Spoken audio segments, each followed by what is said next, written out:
Oh, waiter, waiter, there was a fly in my soup. Well, there was. It's disappeared, but where's it gone? Oh my goodness, it's landed on my nose. And it's buzzing too. Waiter, what can you do about it?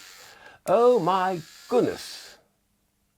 Well, all right, it's another of my toys, but it's part of the nose collection, which I'm very keen on. What a clever idea to have a little motor inside and a fly on the tip of your nose. Where else do flies go if tips and noses? Battery operated, of course. Spins one way, spins the other way. Soup and all.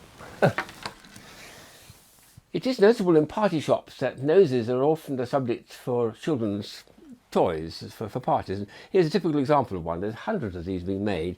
A child can simply slip it over their face like that and instantly do the role play of being a rabbit, of course, with a rabbit's nose and little buck teeth, etc. So easy for a child instantly to start play when they have something on their face to make them think as though they are that character. Very nice. A more sophisticated toy for children is this one here, which is very clever. This is Magneto, and it's got a brilliant idea behind it. It's got a seal with a sort of a beach ball parked on its nose, magnetically, of course. But look what happens when you're playing with it. You're supposed to bring it forward towards the ball, and it spins.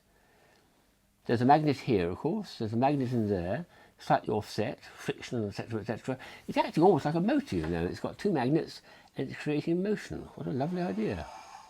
And then when the child finishes playing with it, they simply tidily park it on the nose. Clever. Nice one from Magneto. We have a party almost in the street every year for Red Nose Day, it's called. You're supposed to buy a little ball, put it on your nose, and it's raised money for charity. This is one I made quite a few years ago. It just about fits on my nose. It's an old soft ball like that, and a bit of pushing it goes on. And I'm now ready for Red Nose Day with a blocked nose. I do notice that cartoonists particularly do love making a nose a little bit bigger than it should be. Here's a lovely example, for instance, from Spitting Image, 1980s. This is Mrs. T, our famous Prime Minister, Mrs. Thatcher. What a nose she's got. Look at that. Extraordinary, huge, exaggerated one. It's for lampooning. That's what the cartoonists do. They exaggerate a nose to make it look bigger. So, Mrs. T, you can join Red Nose Day, can't you? That'd be the idea. You're ready for it. More serious uses of noses, not for toys really, is this one here, because certainly when you get older, you get a lot of hair in the nose, which is sometimes uncomfortable, and there are trimmers for dealing with it. And this is one, it's a battery-operated one, battery inside, but it's shaped like a finger. Oh dear. So to operate it, it tickles a bit too much, I think, for me. I'd rather not. But still, I've tried it. But I'm keeping it for my collection because it's an extraordinary way of presenting a little trimmer for the nose, for nasal hair, and it's just a finger. Nice one, though. Nice idea.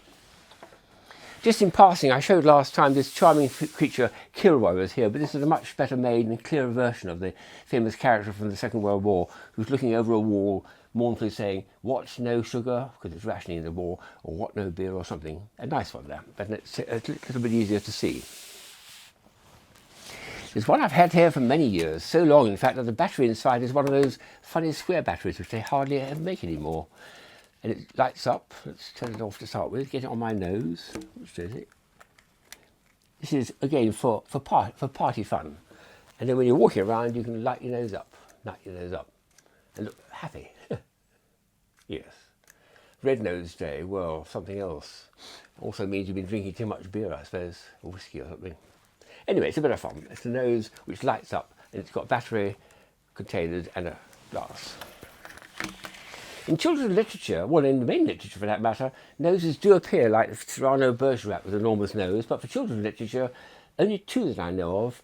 One was Pinocchio, and for the life of me, I cannot find a Pinocchio toy in my collection. It should have a creature with a growing nose who tells fibs. That's a famous story, a fairy tale. But I can't find one. Perhaps you can let me know if you come across a Pinocchio nose.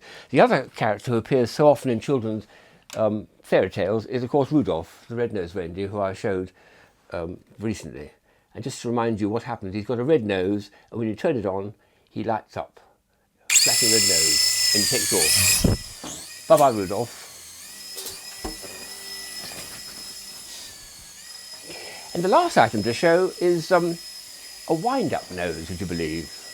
So we put this on, and it's got a little here wind up key, and I wind it up like this, and then I have to sort of with my mouth to adjust it in order to correspond to the. Oh, just wind it a bit more because I'm rather enjoying this one. So there's a lot of noses out there. Who knows what else I can find? But I'm going to start looking for some more, being nosy.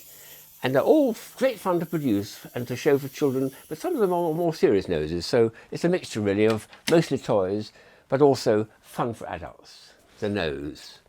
What can you find?